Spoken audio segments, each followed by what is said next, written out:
بسم اللہ الرحمن الرحیم۔ ظالم اور سخت گیر پڑوسی۔ حضرت مالک بن دینار رحمۃ اللہ علیہ کے پڑوس میں ایک شخص رہتا تھا جو نہایت ظالم اور سخت گیر اور با اقتدار تھا۔ آپ کو بھی اس سے سخت تکلیف پہنچتی تھی، مگر آپ صبر سے کام لیتے اور کبھی کسی سے کچھ نہ کہتے تھے۔ ایک روز چند افراد نے آپ سے آ کر کہا کہ یہ شخص ہمیں بہت تنگ کرتا ہے۔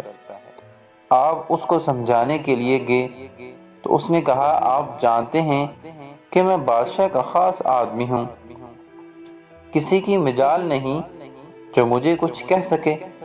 آپ نے فرمایا، میں بادشاہی سے شکایت کروں گا۔ بولا، کر دیجئے، مگر بادشاہ نہ سنے گا۔ آپ نے فرمایا، تو رحمان و کریم سے شکایت تو کی جا سکتی ہے۔ وہ بولا، جناب، وہ بہت بڑا مہربان اور رحم دل ہے، وہ مجھے ہرگز اپنی گرفت میں نہ لے گا۔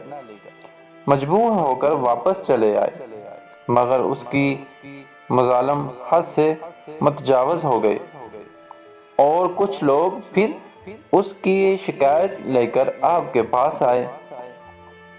اس مرتبہ آپ نے شدید غصے کا اظہار کیا اور اسی عزم و ارادے سے آپ روانہ ہوئے، لیکن آپ کی حیرت کی کوئی انتہا نہ رہی جب آپ نے ایک غیبی آواز سنی کہ دیکھو مالک، وہ ہمارا دوست ہے، اس سے کچھ نہ کہنا۔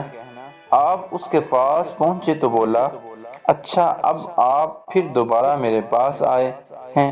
فرمایا، آیا تو ہوں، مگر اس دفعہ آنے کا مقصد یہ ہے کہ تجھے ایک نئے معاملے سے آگاہ کر دوں۔ اس کے بعد آپ نے آواز کے متعلق کیفیت بیان کی۔ بولا، اچھا، یہ بات ہے، اور وہ مجھے دوست کہتا ہے تو میں بھی دوست کی راہ میں کچھ نثار کیے دیتا ہوں۔ یہ کہا اور سب کچھ لٹا کر جنگل کو نعرہ مارتا ہوا نکل گیا۔ ایک عرصے بعد آپ نے اسے مکہ معظمہ میں دیکھا۔ آخری وقت تھا اور وہ کہہ رہا تھا کہ اس نے مجھے دوست بنایا تھا۔ میں بھی دوست کی راہ میں نکلا اور اسی کی رضا و اطاعت میں زندگی ختم کر دی۔ یہ کہا اور دم توڑ دیا۔ سبحان اللہ۔ امید ہے آج کا واقعہ آپ کو پسند آیا ہوگا۔ ایسے اسلامک واقعات، تحریریں، سبق آموز کہانیاں اس چینل پہ آپ کو سننے کو ملتی رہتی ہیں، تو پلیز ایسے مت جایا کریں۔ چینل کو ضرور سبسکرائب کر دیا کریں اور ویڈیو کو ضرور لائک کیا کریں، اور دوستوں کے ساتھ صدقہ جاریہ سمجھ کر آگے شیئر کر دیا کریں۔